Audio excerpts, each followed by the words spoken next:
야, 이게 엄청 또 긴 글이 왔어. 이거는 내가 읽을 수가 없기 때문에 이거 복붙을 해야 될 것 같습니다. 이게 나는 모르겠어. 여러분들끼리 좀 물고 뜯고 해봐요. 나는 모르겠다. 나는 이거 얘기하기가 쉽지 않은데? 내가 함부로 얘기해도 되는 주제가 맞나, 이게? 이거 좀 조심스러운데? 나 참. 자, 한번 봅시다.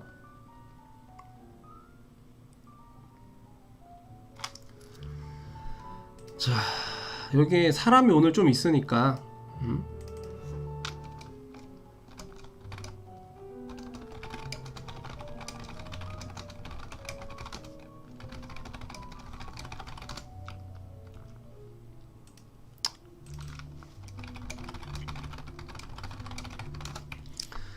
자, 읽으셨나요, 여러분들?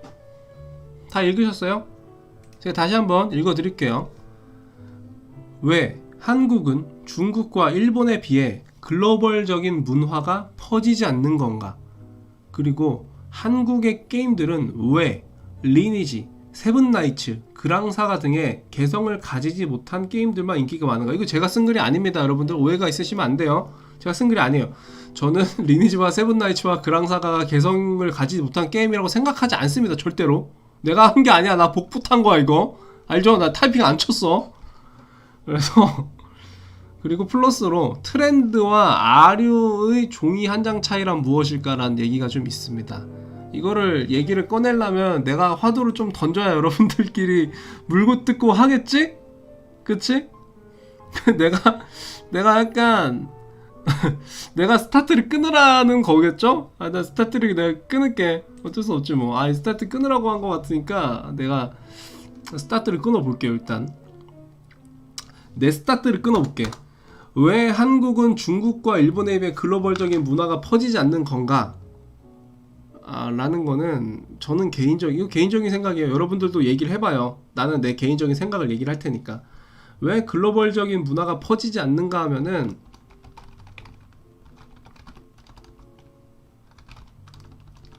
자, 써드릴게요.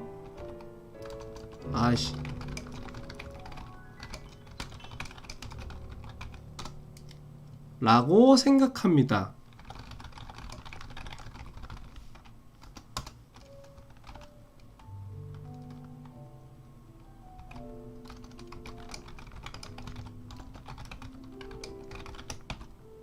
가 있다고 생각해요. 근데 요새는 이게 어떻게 됐어요? 어떻게 됐습니까? 요새는 이게 상업화의 역사도 길어지고 내수가 글로벌화되고 인터넷이 발달하면서 어떤 상업 마케팅이 많이 열려져 있죠. 그러니까 BTS 같은 애들이 이제 미국 나가서 잘 나가고 하는 거죠. 그래서 그렇게 생각을 해요. 그러니까 이런 역사가 짧고 그러다 보니까 이게 약간 파생돼 있는 건데 그게 이제 이런 문화상업화의 역사가 짧다 보니까 접하게 되는 문화 코드가 주로 근접해 있는 나라들, 일본의 영향을 많이 받을 수밖에 없다.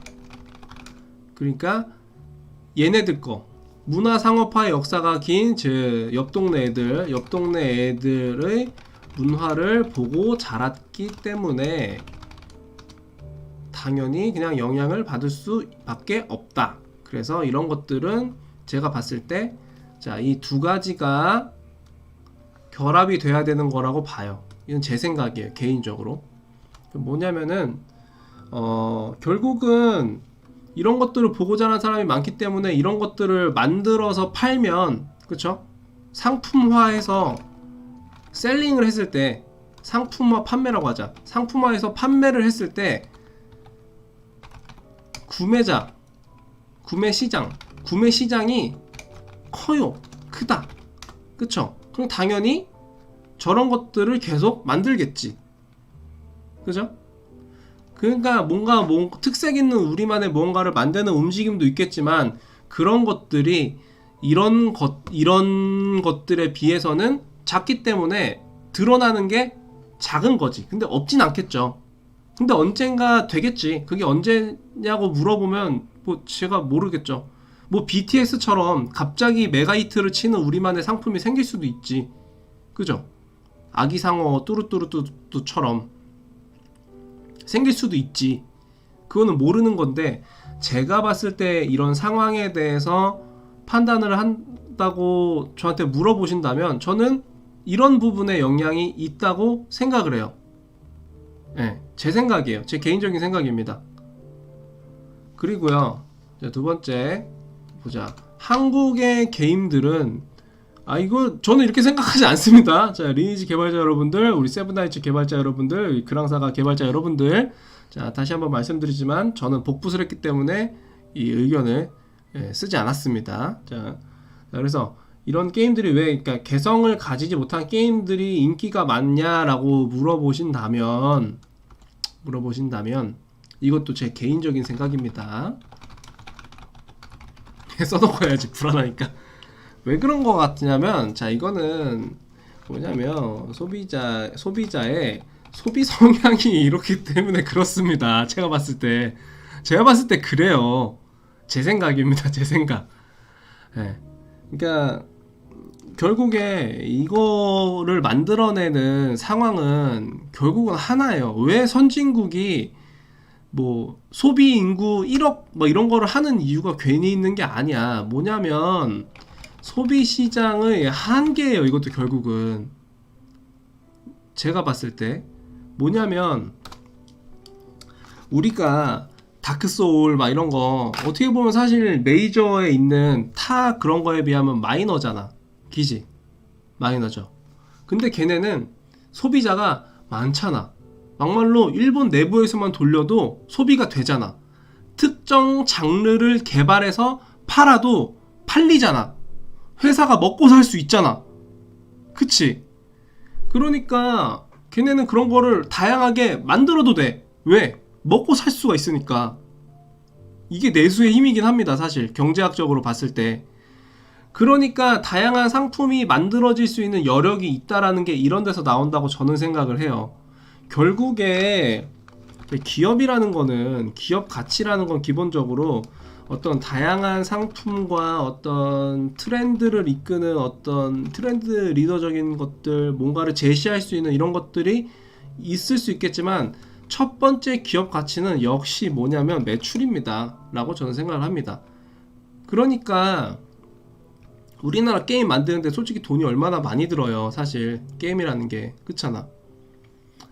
그러니까 게임을 예를 들어 둘 다 100억을 들여서 만드는데 뭔가 도전을 해보기에는 요게 여기 봐봐, 요게 조금 불안한 거지. 근데 데이터를 봐보자. 데이터를 봐봐. 근데 이렇게 만들어 이거 저는 이걸 동의하지 않습니다만은 요런 걸 했다 쳐봐. 근데 데이터가 어때? 데이터가 어때요? 여기 리니지 써있으니까 리니지로만 할게요. 리니지 이번에 1년 매출 어떻습니까? 작년에 2조가 넘었어요.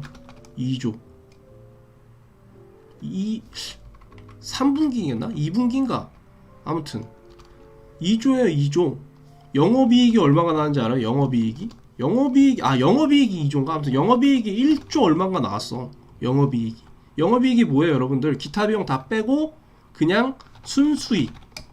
이게 1조 4천 몇 억인가 1조 6천 몇 억인가 아무튼 이렇게 나왔을 겁니다. 이건 뭐 이 정도로 씁시다. 가량. 그러니까 기업 입장에선 사실 리스크를 감당하기가 쉽지가 않을 거라고 저는 생각을 합니다. 근데 팔리니까, 잘 팔리니까. 그런 소비 성향의 성태가 나온 게 일단 제가 말씀드렸지만, 자, 요런 것들과 요런 것들이 좀 결합된 형태가 아닌가라고 생각을 해요. 저는 사실 그래서 리니지 2M 맞나? 리니지 2 레볼루션인가? NC에서 나온 게? 레볼루션이 네마블이고 2M이 NC 거지? 네, 리니지 2M 나왔을 때 저는 진짜 인정했어요. 박수 쳤습니다. 뭐 했냐면, 사업팀이 진짜 독하다고 생각되는 게 뭐냐면, 그냥 대놓고 과금하십시오 여러분. 과금해요. 안 하면 게임 못합니다. 아니 하세요. 아니 여러분 전설 캐릭터 뽑고 싶어요? 너네 노력해서 뽑을 수 없어. 너네 이거 뽑으려면 무조건 현질해. 무조건 현질해라고 하더라고. 근데 사실 게임 회사 입장에서 말했지만, 게임 회사는 기본적으로 매출도 매출이지만 게임 개발에 대한 의지가 있는 사람들이 모인 집단이야. 일반적인 기업이랑은 조금 특수성이 있죠. 이런 개발에 대한 욕구가 있는 회사들인데도 불구하고 이거를 완전히 배제를 한 상태로 들어가는 거야. 사실 이렇게 결단을 내리는 게 쉽지 않아요. 욕먹을 거 뻔히 알면서 들어가는 게 쉽지가 않아.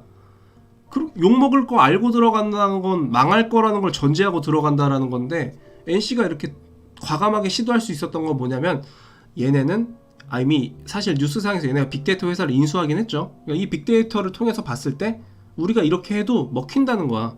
어떻게 됐어요? 먹혔죠. 실제로 매출 어떻게 됐어요? 1년 만에 막 이게 2 나왔을 때 뭐 2분기 매출이 뭐 1조가 나왔나? 뭐 이렇게 됐을 거야. 그래서 총 누적 수익이 3조인가 이렇게 나왔다고 제가 뉴스를 봤어요. 이거는 회사 입장에서 진짜 확신을 가지고 간 거야. 확신. 유저들한테 선택지를 배제를 했잖아. 출시할 때 유저들한테 선택지를 배제를 하고 출시했잖아. 이거는 뭐냐면 배짱이 아니라 확신이에요. 확신. 그래서 나는 인정했지. 이 정도 되면 뭐다? 개성이 없는 게 아니야. 이 정도면은 개성이 확실한 거야. 리니지만의 특화된 개성이야. 이 정도 수준이면. 왜냐면 뭐 불자드라던가 뭐 아니면 뭐 이런 거 있죠. 이런 대기업, 외국에 여러분들이 잘 나간다고 생각한 대기업들이 실제로 넥슨이나 NC의 과금 서비스 혹은 뭐 BM 모델이라고 하죠. 비즈니스 모델, BM 모델을 많이 차용을 합니다. 선진적인 매출 시스템이라고 실제로 인정을 하고 있어요. 한국만의. 근데 이제 약간 글로벌하게 되긴 했지. 그래서 제 생각에는 이런 것들이 뭐 이런 영향이 있지 않나, 그런 생각을 개인적으로 해봅니다. 그거를 여러분들이 토론을 한번 해보시면 좋을 것 같아요. 뭐 댓글에다 토론하시면 더 재밌겠죠. 댓글로 한번 토론 한번 해보시길 바래요. 제 개인적인 생각을 여쭤보신다면 저는 이렇게 생각을 합니다. 자, 그럼 이거 딱 지우고, 자, 트렌드와 아류의 종이창이라, 종이 차이. 자, 요거 뭘까? 내가 얘기 많이 했으니까 요거는 여러분들이 한번 얘기해 볼래요? 트렌드랑 아류가 뭔 차일까? 사실 저는 이게 좀 저만의 답이 정해져 있기 때문에 뭐 너무 약간 그럴 것 같아서 약간 한 타임 쉴게요. 여러분들 한번 얘기해 보세요.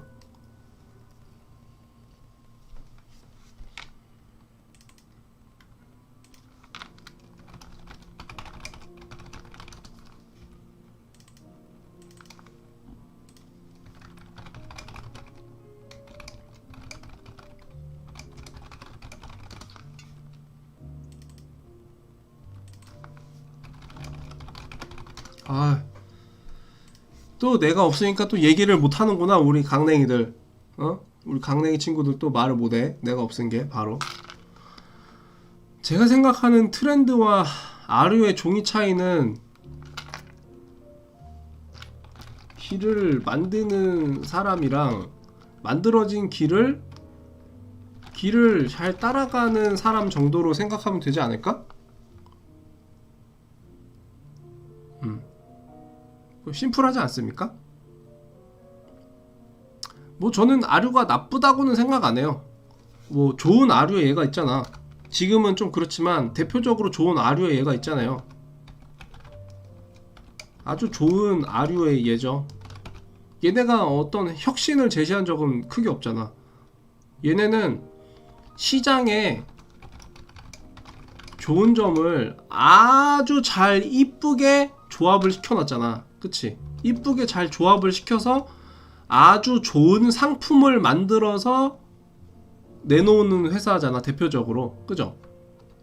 그래서 저는 뭐 요것도 좋은 방법이라고 생각을 해요. 그래서 요 질문을 조금 바꿔보자.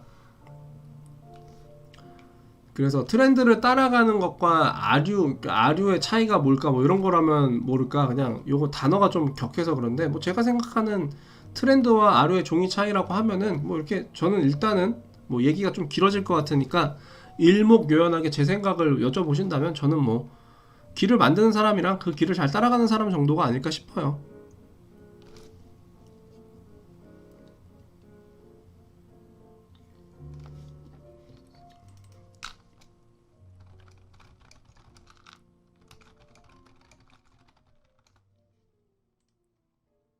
뭐 현우님 어떻게 생각하십니까?